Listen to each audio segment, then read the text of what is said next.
Hey folks, welcome back to Remso Republic Live. I'm your host as always, Remso W. Martinez. Go ahead and do me a favor. Follow me on Twitter at Remso101. That's at REMSO101. And my little bumper that said how you can actually do that is gone. I'm not going to go ahead and put it up, waste your time. We've got so much to talk about tonight. It's not even the end of the week yet officially. It's not even Friday. And I did this a day early because I'm thinking, I can go ahead and just do a Friday show like we've typically been doing during the week. And at that point, I'll have everything we could possibly talk about because so much has gone on in the news, whether you're talking about, cadet communist at West Point or what's going on with Colin Kaepernick or everything else. But something tugged at my heartstrings a little bit today. It was the fact that Hugh Hefner died in his sleep last night. That's right. The man that lived entirely in a boat captain's hat and a robe passed away last night.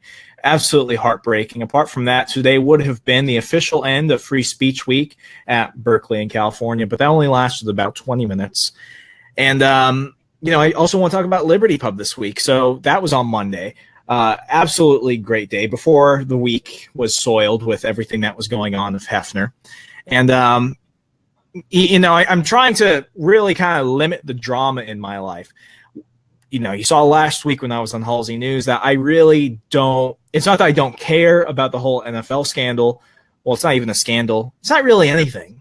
If you want to talk about fake news, this is something that really doesn't pertain to anybody, but everyone's kind of blown it out of proportion. The whole take a knee thing. If you don't like it, just ignore it. If you don't like it, do what one sponsor did. Go ahead and pull your ads. Go ahead and stop buying tickets. Burn your jerseys.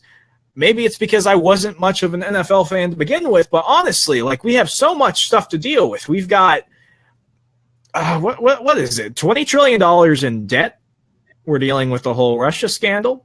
And, when you look at places like Berkeley right now, people are literally trying to burn down campuses because gay immigrants who like black dudes who also happen to be Jewish can't go on a liberal college campus and go ahead and say anything.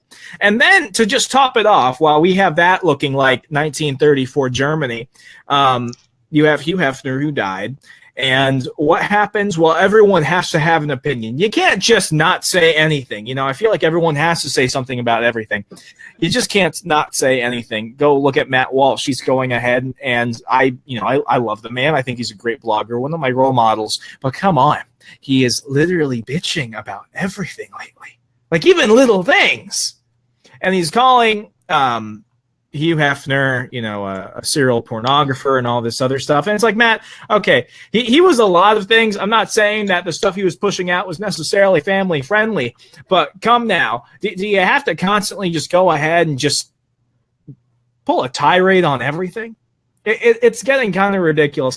I want to go ahead and start off with that, and then we'll go ahead and talk about Berkeley and then a special project going on. Some of you that are in the know will probably know what I'm talking about if you're at my talk at Liberty University a couple weeks ago, or if you were at Liberty Pub on Monday, but we'll go ahead and cover that towards the end.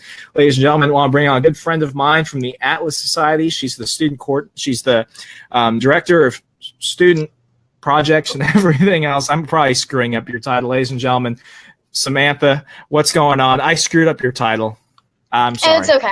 You're okay, Remso. Thank you. Yeah. What's the full title now? You got a promotion. Programs director. There you go. There you go. So when it comes to the Heff, obviously men are going to have a certain opinion. I don't see many women talking about it. Good, bad, or the ugly. What's the legacy of Hugh Hefner? You see, I actually I saw a post on Facebook this morning when I woke up, and essentially it was a fellow conservative Christian young woman, and she was talking about how Hugh Hefner created this polygamous cult and how he taught boys that girls could be bought and girls that their bodies are yada yada, all this crap. Well, to be completely honest with you, though I am conservative, you're gonna have to pray for me because I think I'm getting a little bit more libertarian. Anyhow, but that's a bad thing. But I'll let you finish. I'll let you finish before I go full Kanye. Sorry. Yeah, no, not a problem. To be completely honest, like I was telling you earlier, I think that some of those women were actually probably treated a little bit better than he was. I think they got more out of it than he did in the end. And, I think that he wasn't hurting anybody. And, as a lover of the free market, I have no problem with Hugh. I mean, I don't really care too much, to be completely honest. May the guy rest in peace. I know he got married not too long ago, so hopefully, my prayers are with his wife. But I don't have too much of a problem with Playboy or the industry that it is affiliated with, or Hugh Hefner at all, really. Yeah, I mean, from what I'm seeing from a lot of conservative commentators right now, the common themes that are being thrown out there are he promoted, polygamy. I want to meet the person that said that he was responsible for crafting a polygamous cult, but we can talk about that again in a moment. But he's promoting that.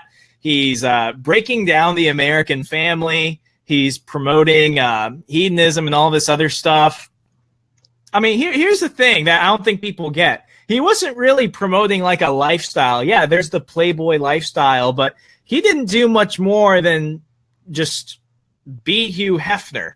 And he was constantly promoting himself. He had to make himself up to be the brand of Playboy because, yes, you had the women, but ultimately, as one gentleman once said, people hate to be sold to, but they love to buy.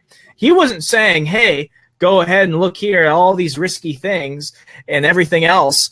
He was just saying, hey, in this book, you're going to look at the cover and you can probably assume what's on the inside, but I'm going to go ahead and take you on a tour of everything that's going on in my lifestyle. He sold himself as much as the pictures of women.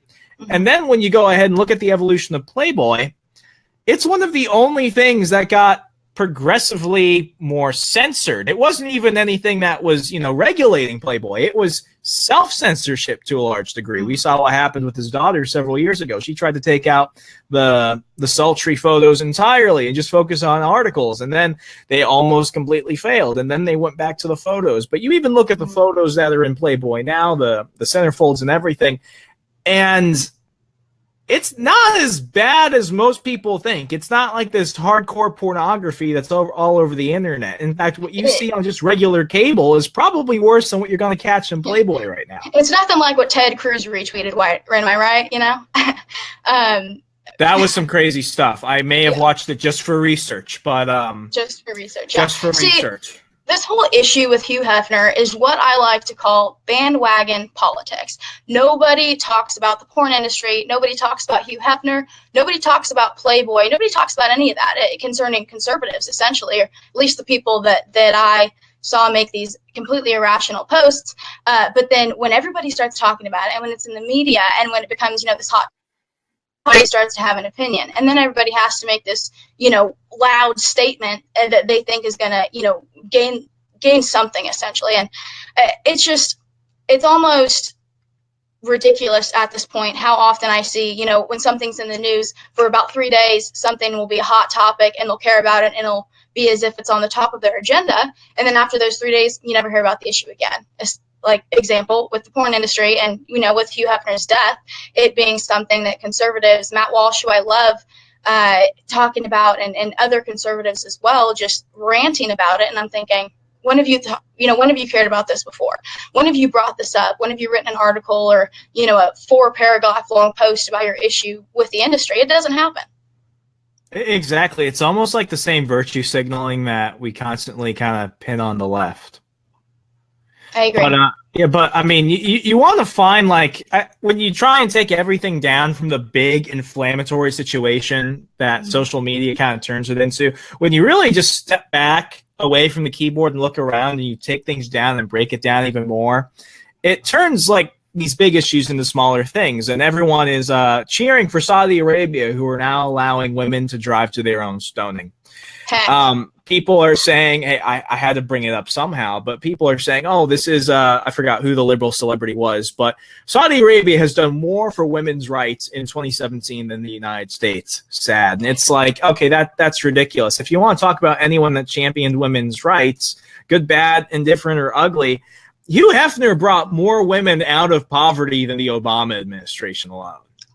Literally. And for a nation that just gave women the right to vote in 2015, that carries out a culture that I myself study thoroughly and know a decent amount about. It's absolutely outrageous to hear anybody on the American left, or anyone period, to talk about a country like Saudi Arabia doing more for women's rights than a place like America, literally the home of freedom. It's pretty comical and quite sad, I'd actually say.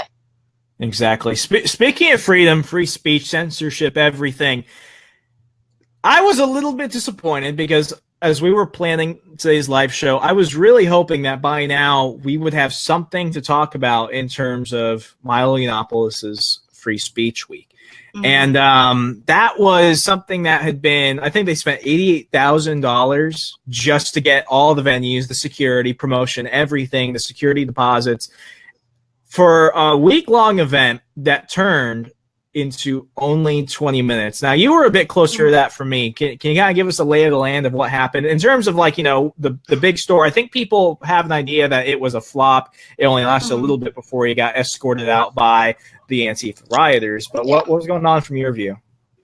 So basically what happened is the event was essentially canceled. And so on Sunday, he was supposed to give a speech at about 3 o'clock, and people had been lining up since early morning. I mean, I was there about 2 evenings before, visiting a friend that I had done an Arabic class with there in Berkeley. And the traffic was ridiculous. There was no parking, I mean, for literally a couple miles around the downtown and UC Berkeley area, and there was riots, I mean, for days before. So on Sunday, instead of giving the speech or a little rally, he called it, that was supposed to happen at 3, he actually ended up giving a little talk, as everybody knows who was watching on Facebook Live, a little bit after noon. And so basically what happened is they weren't letting anyone in. The security was asking people for tickets, and it wasn't a ticketed event. None of the Berkeley College Republicans got in. The Berkeley, I believe it's called the Berkeley Patriots, I believe. Patriot. Yeah, I figured it was Berkeley Patriot. Yeah, a lot of them were not let in. It was just absolutely, ridiculous. And then so Milo finally gets around to speaking a little bit, and he was, walking up with a couple people he had with him. And there was one individual that was screaming Antifa's chant the entire time Milo was trying to speak. And he was basically, apologizing about this event, saying he'd be back in April. And but this Antifa, I don't believe that to be completely honest, I'm not sure if it was a man or a woman. The individual that was chanting actually would completely just not stop yelling. And so everybody started singing the national anthem, and I just started cracking up as I was watching this on Facebook Live, just to drown out the sound of that. It is the conversation on college campuses across the nation, especially UC Berkeley, is absolutely bankrupt. I mean, like we were saying earlier, he has a black fiance, he's gay, he's Jewish, he's an immigrant, and he has to be escorted by police to express his views in the year 2017 in the United States of America. There is an issue. When I was watching that video, the one, I don't know, like, I'm going to assume their gender. I think it was a dude. It may not have been. It looked just kind of like, just like a blob of ignorance is what I saw. If Mr. Potato Head turned into a person, it would probably be that individual. Yeah, I'm not sure what it was, but it was ignorant. And I heard, "Get her out of here." I heard, "Get him out of here," and it just kept yelling. So we're not the only ones that don't know what that was. I think it's like a question. No, I think everyone was confused about what the individual was, and I was really excited that the people were assuming it's gender, because that probably got it fired up even more. And it's me, and me, and I just love stuff like that. Exactly, but it's 2017, and we're still having this topic as if it's the American Revolution. I'm going to be a little bit hyperbolic. We're still asking whether or not we have these fundamental freedoms, and it's really heartbreaking when. And I'm going to go back to last year when, the first initial riots broke out, when they were burning down cars and destroying buildings and stuff. Shooting fireworks at people. Oh, yeah, they shot Roman candles at them. Isn't that a hate crime when they target a black guy? I'm sorry, a white guy that likes black dudes who's also Jewish and gay, and he's an immigrant. But forget about that. I'd say so. Yeah, I'd agree.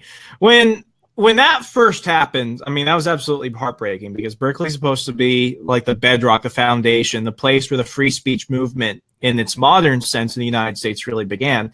And you look at Mario Savio. I looked a little bit more into it. Milo Yiannopoulos said that he was going to name his free speech award the Mario Savio Award. And the thing that really got me about that was you look at the policies, you look at the things that Mario Savio wanted to discuss, and they weren't necessarily classical liberal ideas. They weren't necessarily, libertarian ideas. Yes, he wanted free speech. He wanted tolerance.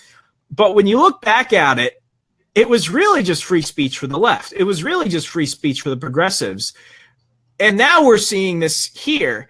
And as I'm trying to connect how those two things could even relate to each other in a modern context, it almost seems like progressives back then are maybe slightly less crazy than the ones now on campuses wearing black masks and Gucci glasses. But do you think there's any reasoning that could be done with these people that absolutely are screaming no Trump, no KKK, no fascist USA, when there's no evidence of any of that? I mean, take out Charlottesville, and that's one of the few isolated incidents. But apart from that, you look at the grand scheme of what's going on in academia specifically, I don't see where you could reason with them. See, to be completely honest with you, Rem, so I blame it on the Obama administration, and I blame it on our parents. Our parents raised a generation of entitled, excuse my language, but little shits who think that everything is owed to them, who think, sorry, go ahead. I'm just laughing. Preach it. Keep going. No, honestly, though, that's the situation here. And I don't know if you've read the Communist Manifesto. I unfortunately have and almost got sick. It was essential reading back in high school. Right? That'll bring us to our next topic here in a minute. Oh, but anyhow, if you've read that or Saul Alinsky's Rules for Radicals, you'll see in there that the agenda and the way to essentially take over a society is to conquer academia, Hollywood, and the media. Okay, and this is straight from the Communist Manifesto. Let's look at what's going on in the United States, or what has been going on the last 9 years. The media is horribly and disgustingly liberal. Let's look at Hollywood. All of these actors who essentially have never done anything but act in their entire life, express their opinions, and turn entire award shows that are supposed to be, for movies and TV series into an anti-Trump rally, and then let's look at academia. I both of my best friends are not political. One studies psychology and one studies communications, both at two different schools here in California. And they'll call me and they'll be like, Sam, you should have heard what the heck my professor was saying today. I mean, I get calls and text messages and emails about their just overwhelming, completely irrational crap, essentially, that is promoted in the classroom nowadays. In colleges. So I think that that academia kind of has just evolved to become more liberal. And I think that our parents raised us poorly, and I think that they've both just contributed, to a generation contributed to electing Obama into office and then creating this administration that tried to convince us that, if you're anything but a straight white male, you're oppressed, and that everything is racist or everything is offensive, or, that we can have 78,000 different genders and pronouns for everything. I think that the United States just completely flipped the last 8 years. And I think that is exactly what has, yielded things like Antifa and like these entitled protesters, or not even protesters, rioters, who are completely terrorizing college campuses nowadays when a gay Jewish immigrant who has a black fiance is trying to simply speak his mind. It's absolutely disgusting. And, I might sound like I was trying to poke the bear earlier of can we reason with these people. But while the left, by and large, is not represented by Antifa, I've met more than enough liberals that say, yeah, this bullshit needs to stop. So they do exist, and they're out there. And, we even had a very polite progressive come to Liberty Pub on Monday. Wish you were there, Samantha. But he was there, and he was nice and got along with everyone. He had a good time too. And when you look back, I'm thinking, people are going to ask me, well, name one progressive that ever did become a conservative or even a libertarian, a Republican for that matter, if they want to throw that label on them, thinking, Ronald Reagan, Rick Perry. This is debatable, but Donald Trump and so many other people, like it is possible, but it goes back to what you were talking about. The progressives, the Fabian socialists, they need to infiltrate academia. They need to engage the culture. They need to go ahead and create an echo chamber where it's mainly just them talking about this. And what they do is they give you selective information. But speaking of selective information, and this is where I love to bring everything together from Hugh Hefner to Milo at Berkeley, Atlas Society is doing something that is really going to make an impact, especially when it comes to not just the free speech movement, but the freedom of the mind. It's no banned books. I was so happy to represent the Atlas Society several weeks ago at my alma mater, Liberty University. I can't wait to see some of those students go ahead and get engaged with it. But for people that are wondering what no banned books is, can you kind of give them an explanation of what's going on and what you guys want to get out of it? Yes, of course. So the Atlas Society has started a new initiative called No Ban Books. And as has happened to REMSO, actually at Liberty University, which I am also a student of, and I'm very disappointed in this, but professors are giving students literally typing out lists of books for them not to read. And a lot of Ayn Rand's... Okay, real fast. That was back when I was in public school, back in high school. So that was pretty terrible. But, at Liberty, just to add some context, I had some professors that said we can't talk about Rand because she was an atheist. She was, pro-abortion, all this other stuff. Just ignore her, forget she exists. So sorry to interrupt. Yeah. No, you're fine. Yeah, and it does. It happens at public schools, happens at, Christian colleges. It happens across the nation in liberal classrooms, and pretty much in every realm, you can find a little group of people who do not like Ayn Rand. And really quick, for those of you who don't know what the Atlas Society is, we're a philosophical think tank that surrounds the ideas and literature of Ayn Rand, objectivism, and then, rugged individualism and the free market and all that good stuff. And so this initiative that we have just started about a month ago at the beginning of the fall, No Banned Books, what we are trying to do is bring Ayn Rand back. So again, a lot of different professors have banned Ayn Rand's books from the classroom, and it doesn't stop there. It's gone into overall libertarian literature and conservative literature and anything that encourages someone to think independently rather than just agree with what their professor has to say is being banned because they want to indoctrinate and not educate. So the Atlas Society is we are working with Turning Point USA. We are working with Students for Liberty, Young Americans for Liberty, College Republicans. We are working with a ton of different student groups that are both conservative and libertarian and objectivist all across the board to bring Ayn Rand back. And so we are petitioning on campuses all across the nation to round up support. And once our students have done that, we're having them take the petition and the support to professors and administrators and having them add Ayn Rand to the curriculum.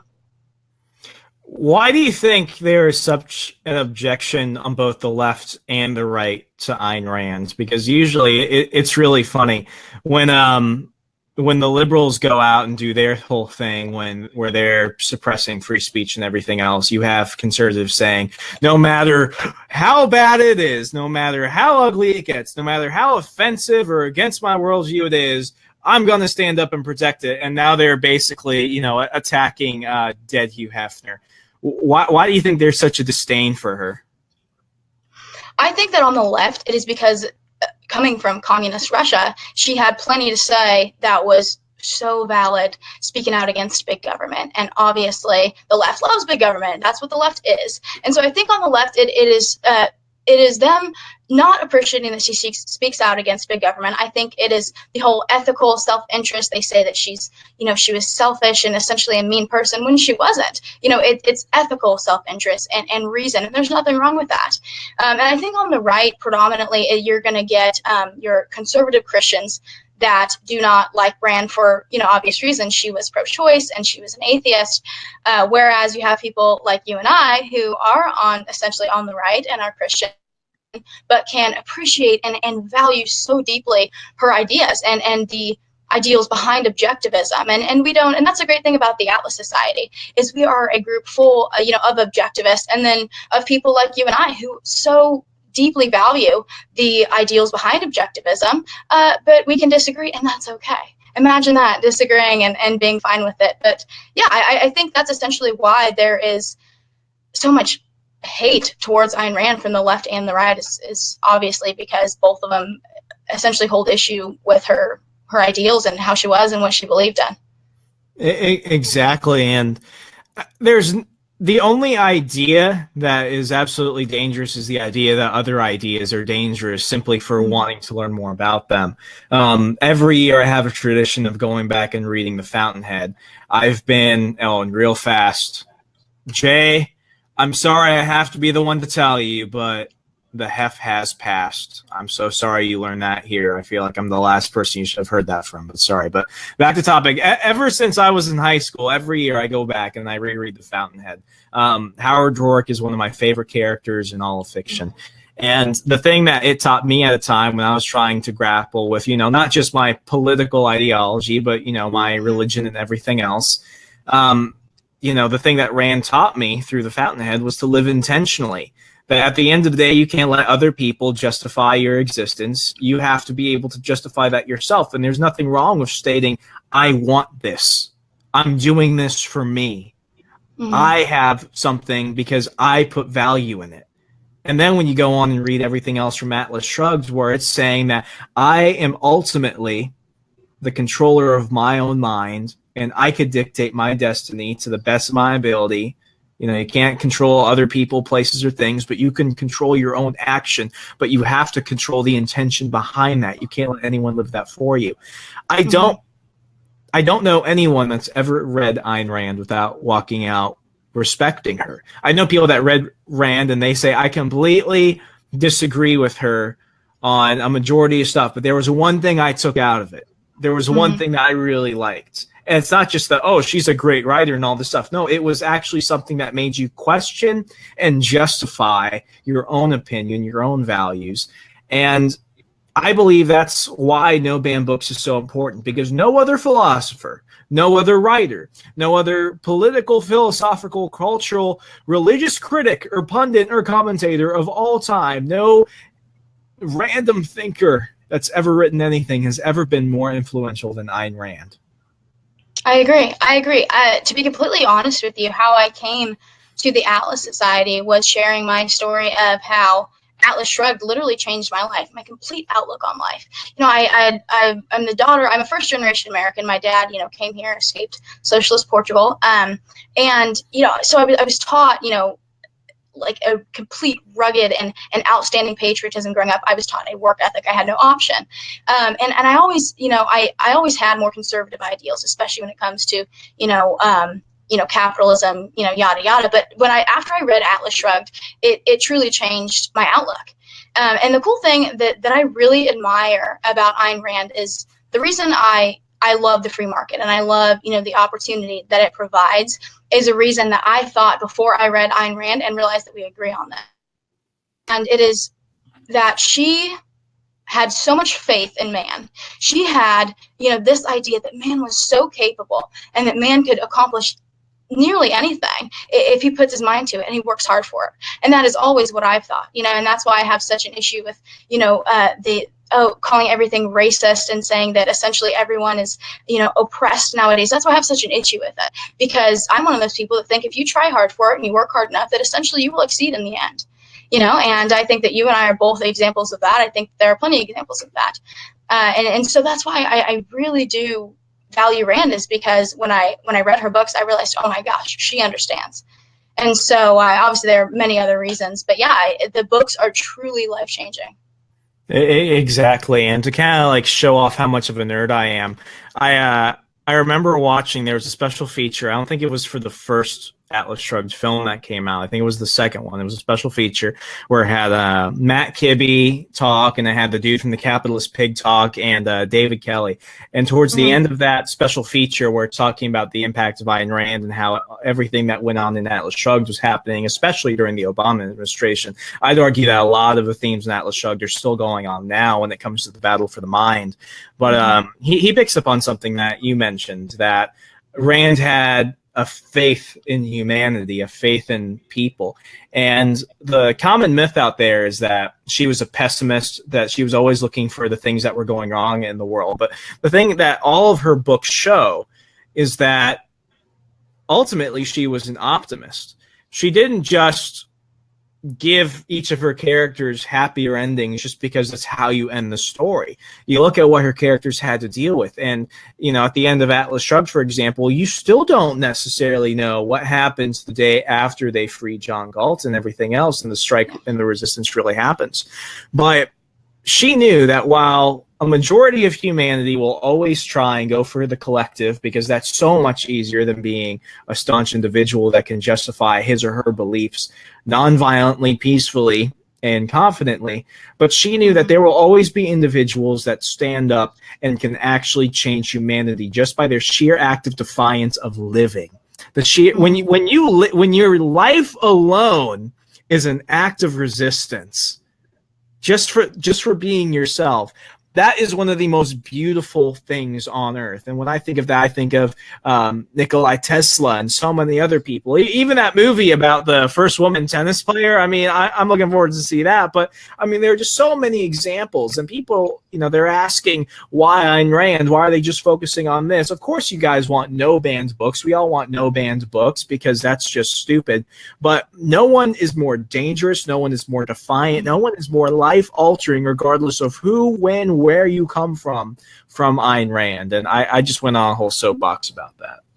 No, I completely agree, and that's how I look at it as well. It's not, as you said, a lot of people thought that she was a pessimist, and it's like, no, it's not about seeing the glass, half empty. Essentially, it's about saying, how can I fill that glass? What can I fill that glass with?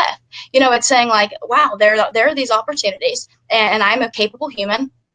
Let's do it. And that's what it's about. It's not it's not how most people describe how she was. And at Freedom Fest, actually, where you and I met, I got to talk to an older woman who actually knew Ayn Rand, and she totally just clarified. It was amazing. And she said, a lot of people thought that she was just very stiff and rude, and she wasn't. She was very opinionated, and she was very deep in thought, and she said a lot of great things about her. So I try to share that as much as I can, because a lot of people have a completely inaccurate view on how she was from what I know. So yeah, I think that it was really cool to hear how she actually was from someone who sat down and spoke. Imagine doing that. Imagine talking to Ayn Rand.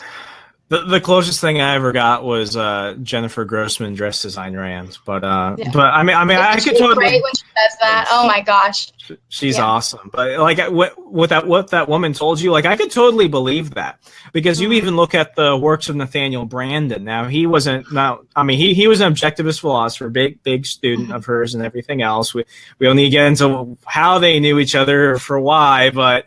When you go back and read some of his books and stuff, he talks a lot about self-confidence. And I think that when it comes to Nathaniel Branden, it really does show how, not necessarily being an objectivist. I don't consider myself an objectivist, though I do think I look at the world through an objectivist lens in order to justify my own beliefs more confidently. But with Nathaniel Branden's self-help books and everything else, whether it was just being more confident or, everything from self-talk to what have you, he wasn't preaching what other self-help and confidence-boosting authors and speakers say. He wasn't saying, do this and you'll be happy. He was saying, if you want to be able to justify your life to yourself, if you want to be able to, be more confident, if you want to be able to actually live intentionally, here are the steps you could follow. And as a result, you're more likely to live a happier life. And, life is full of ups and downs, and Rand's books really do exemplify that, whether it was the story of a young girl living in communist Russia to billionaires trying to keep what they earn, even just a simple architect that's just trying to create something for the sake of creation itself. This is radical thinking for radical days, and I think there's no more exciting time than now for this type of program to come on. So we've got to wrap up the show. For people that want to learn more about No Ban Books, if they want to get involved with it on their college campus and everything else, how could they do so?